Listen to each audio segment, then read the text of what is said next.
A few years ago, I discovered what seemed like the best website ever. Well, the best for me at least. It targeted young people who wanted to practice their English skills with actual conversation. The site partnered up with American nursing homes, so you could video chat with the residents. Elderly people who wanted nothing more than a nice talk and the feeling of being useful. I've been involved in voluntary work since before I got my first bra, so you could call me a bit of a veteran on the subject. Also, I never had anyone to practice my crappy English on, and now I could do both at once. Well, that got me hooked from the get-go. This is how I met Mr. Weeby. He was a different kind of old person, super witty, a sharp sense of humor. We really hit it off. He was also a retired English teacher, which was a best case scenario for me. We started talking once a week. Mr. Weeby lived in a really nice nursing home in California, but we had a bit of a time zone problem. He spent most weekends with his grandsons, and I had classes all day long during the week. The only moment we both could go online was around 11 p.m. in his local time, which is quite late for nursing home standards. But he convinced the nurses to let him cheat the curfew and help out the young lady on the computer. That guy could sell a bag of sand to a nomad in the desert. Talking to him was my favorite part of the week. But then there was this one goddamn night. It started out as usual. Mr. Weeby was telling me about another resident who kept accusing people of stealing his napkins during meals. I consider myself a pacifist, but that is one obituary I'd read with great delight. He said. This comment made me laugh a lot, which seemed to give him more delight than any obituary. We talked a little more until he said, "Honey, I went a little hard on the jello juice tonight. Excuse me for a couple minutes." He got up and he left the video. I checked my phone for a while, took a sip of water. I looked back up. It was there. At first, I couldn't quite make out heads or tails of it. His computer stayed in a large entertainment room and all of the lights were off, except the one right over Mr. Weeby's PC. The background was all dark, except for this one little white blur. I think it was already there along, but dimmer. Now it had gotten larger. I approached the screen to take a closer look. It moved. Was it a person? It seemed to be tilting its head, looking at me. And then it moved again, walking away into the dark hallway. Mr. Weeby returned immediately after this. I asked if there was anyone else there. I'm the only one bold enough to stay awake past 10. Why? Oh, no reason. I didn't sleep very well that night. A few weeks went by in our normal routine. I was busy with college and voluntary work, while he had discovered stand-up comedy videos on YouTube, which was, in his words, a game changer. About a month later, we were chatting away like always. He first told me about his favorite comedians, and later we talked about grammar and auxiliary verbs, which I would still misuse sometimes. After about an hour, we said goodbye and he took off his earbuds. "Is this off? Damn thing's been acting up. I think it's turning off," he said, and he left the room. I laughed as he went away, leaving the computer on. Mr. Weeby wasn't very tech savvy, although, to be fair, he did okay for his age. The lights went off and everything was dark, except for a small circle illuminated by the computer screen. I was just about to disconnect when I saw it again. That same white blur. I sat up straight in my chair.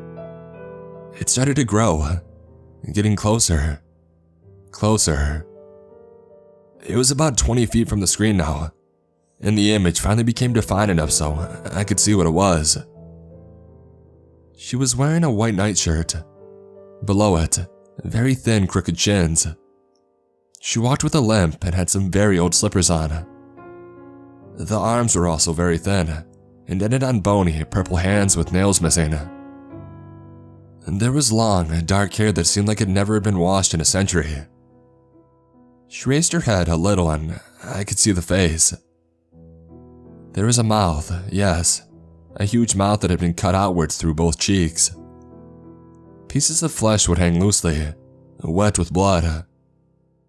There were no eyes, just one big stitched scar where they should be. Yet somehow I knew. She was looking straight at me. I yelled, slapped my webcam to the side, and I pulled the plug on the computer. The monitor went off.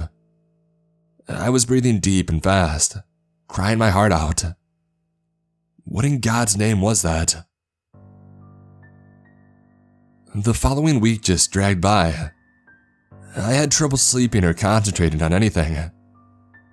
I thought about telling someone, but would just come out as a nutcase.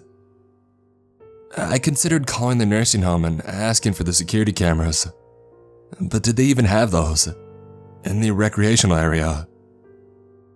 Maybe if I talked to Mr. Weeby, he'd listen to me. Maybe, but I didn't have his number or anything. In the end, I just waited for a hell of a long week to go by. And so it did. Once again, I was in front of my computer screen. Mr. Weeby was smiling, all alone in that big room. I let him talk a little bit about whatever was happening in his life before asking, Mr. Weeby, have you or some of the residents ever seen something unnatural around there? He looked honestly puzzled. What do you mean, honey? Well, something that seemed out of this world. Kind of like a person. A woman, I guess, but different. I was feeling silly about my lack of descriptive skills. A very pale woman, maybe injured. With no eyes? My expression must have been enough of an answer. All of a sudden, Mr. Weeby seemed smaller, weaker, and I was reminded he was but an old man, half a world away. I have not seen her. He seemed to struggle in his head for a moment, but finally sighed and leaned forward on the chair. Look, kid, these things are complicated. Yes, there are stories, but we do not talk about it openly. If someone does, the nurses view it as a sign of dementia. Nobody believes us in things like that. Getting old is a hell of a chore. He straightened himself up before continuing. But strange things do happen here. That's for sure. Wet footsteps in the morning, like someone's been walking around all night. Stuff that gets moved around. And nurses always assume some resident did those things, and then they forget about it. But that is not the case. If you live here, you can see who still has a working mind and who doesn't. It's not a subtle difference. About 5 people have claimed to see her. At least 3 I can vouch for. A pale white lady, in sleepers, no eyes, blood around her mouth. That's it, isn't it? I agreed. Where? He asked, to which I indicated the hallway behind him. He looked around, troubled, but there was nothing to be seen. Mr. Weeby lowered his tone once more, to a near whisper. And there is one other thing we suspect, but you cannot tell it to anyone. If they know that I'm saying this, they'll call the crazy card and switch my medications to Panzer levels. So you have to promise. I promise. There's a male nurse. His name is Kevin. A good young fella, very hardworking. He is the one that visits us in the morning, checks if everyone's alright, gives us the medicines, that kind of stuff. Sometimes he finds the people who, kick the bucket during the night. It's sad, but what are you gonna do about it? Well, Kevin and I talk regularly, and he once told me about this old lady who almost gave him a heart attack. She was sitting on her bed, mouth open in a sort of silent scream, face twisted, tears on her cheeks, and dead, as if she had died in agony, or scared, tremendously scared. He doesn't know what to make of it, but I do, and a few others suspect the same thing. She saw something. We stood quietly for a while. I told him exactly what I had seen, and the description seemed to match what he had already heard. I thought Mr. Weeby would know what to do. He was a grown-up man for longer than my dad was alive, but old people have it hard. It was actually he who was asking for my help. We agreed that I would contact the home administrators and come up with a story. Say that I have seen someone, maybe a burglar, something that forced him to install cameras there. Some of the residents wouldn't like this, but Mr. Weeby would handle them. He ended the night smiling, albeit afraid, and wished that I could walk him to his room.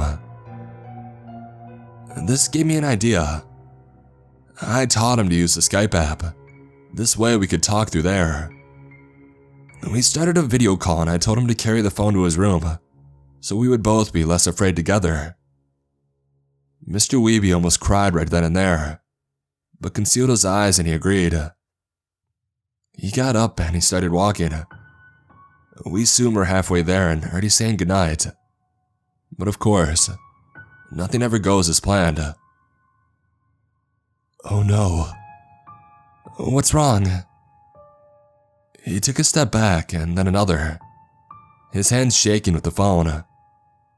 And then he moved fast, trying to run, but tripped on his own feet. The last thing I saw before the phone landed screen down was his head hitting the wall. Oh my god, Mr. Weeby, what's happening? Please, say something. The image moved. From the dark of the floor, a strong beam of light that made everything white. And then the camera adapted as an image formed. Stitches where the eyes should be. A mouth with cuts on both sides. Blood. Tilting her head to the side, as if trying to understand what I was. I yelled and dropped my phone, screaming as loud as I could. Mr. Weeby was there. I had to do something, but all I could think about was screaming for help. I cried as loud as I could until a voice answered.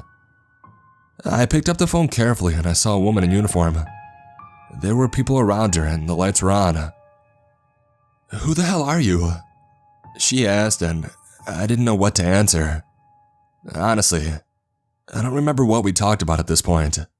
I was probably not making much sense. After a couple of days, the police got in contact. This scared me even more. The trouble with the American law enforcement is not something that I planned for my life. Mr. Weeby was in the hospital, in poor condition and not able to talk to anyone or explain what had happened. He wouldn't anyway, not with the risk of being labeled senile. I never told the whole truth to the cops, only that he fell because something had scared him. I was young and stupid and confused with no one I could be honest with. A month went by like this, sleeping badly and having nightmares. Every day, I checked Skype for Mr. Weeby. The nurse said that she would email me if he recovered, but nothing so far. Until an invite appeared in my inbox. It was a call to chat from that same website where I had met him. Hello there. I am sorry to get in contact like this, but it's the only way I could find to talk to you. My name is Kevin. I am a nurse and I work in Mr. Weeby's home. He is still in the hospital, but I would like to have a word with you. Some of the residents have become restless. I think that something is not right, and that you might know what it is. I'm sorry to bother you if that's not the case, but I have exhausted my options. Can you, please, help me? I thought that was it. The solution. Someone they would believe. Someone who could convince them. If only I could convince him. The chance to push this situation forward to someone else who could get to the bottom of it. Find a reasonable solution and share it, to my relief. So, of course I talked to Kevin. Why wouldn't I? There had been many bad decisions in my life, but that was by far the worst.